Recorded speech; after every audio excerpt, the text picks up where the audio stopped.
آپ ہمیں کہتی ہیں کہ پاکستان پیپلز پارٹی گالی دیتی ہے. پاکستان پیپلز پارٹی کسی گالم گلوچ کی سیاست میں یقین نہیں رکھتی ہے. یہ آپ کا شیورہ ہے. ہم نے ہمیشہ تہذیب کی، شائستگی کی سیاست کی ہے. پنجاب حکومت سیلاب زدگان کی مدد میں ناکام ہو گئی ہے. انہوں نے سیلاب کے حوالے سے کوئی کام نہیں کیا. ان کے بند کمزور رہے، اس کو مضبوط نہیں کیا گیا. یہ ساری چیزیں ہوتی ہیں اور ان کو پتا تھا کہ یہ صورتحال ہے. انہوں نے تو 3-3.5 لاکھ کیوسک کا سیلاب دیکھا. سندھ نے 6.5 لاکھ کیوسک آیا ہے پانی. 6.5 لاکھ کیوسک پانی آیا ہے. اور وہ چیف منسٹر سندھ خود تمام جگہوں پہ وہ وزٹ پہ رہے. انہوں نے ٹک ٹاک نہیں بنائی، انہوں نے کوئی سوشل میڈیا کا سہارا لیا. وہ تمام نیشنل میڈیا گواہ ہے اس بات کا. اور بہترین انداز سے ہم نے وہ پانی کو گزارا ہے جو دریا کا پانی سمندر میں گیا.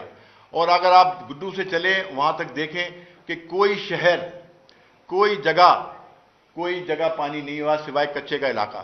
اس کو بھی ہم نے وہاں سب کو ریسکیو کیا. تقریباً 2 سے 2.5 لاکھ لوگ جو تھے ان کو ہم نے پہلے ہی ان کو جگہوں پہ، اسکولوں میں، خیمہ بستیوں میں ان کو پہنچا دیا تھا. ان کا دن رات 3 وقت کا کھانا، کسی کو شکایت نہیں ملے گی. میں سب کو دعوت دیتا ہوں وہ جائیں سندھ کے اندر، آپ پوچھیں جا کے.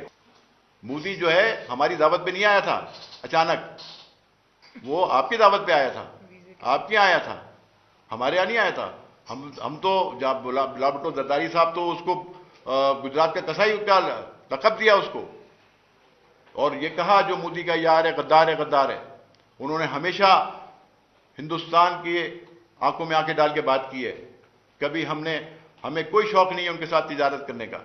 ہم اپنے ملک کی سلامتی چاہتے ہیں اور اس کے لیے ہم اپنی پاک افواج کے ساتھ کھڑے ہیں کہ ملک کے دفاع پر کوئی آنچ آئے گی تو ہم ساتھ کھڑے ہوں گے اور ملک کا دفاع کریں گے.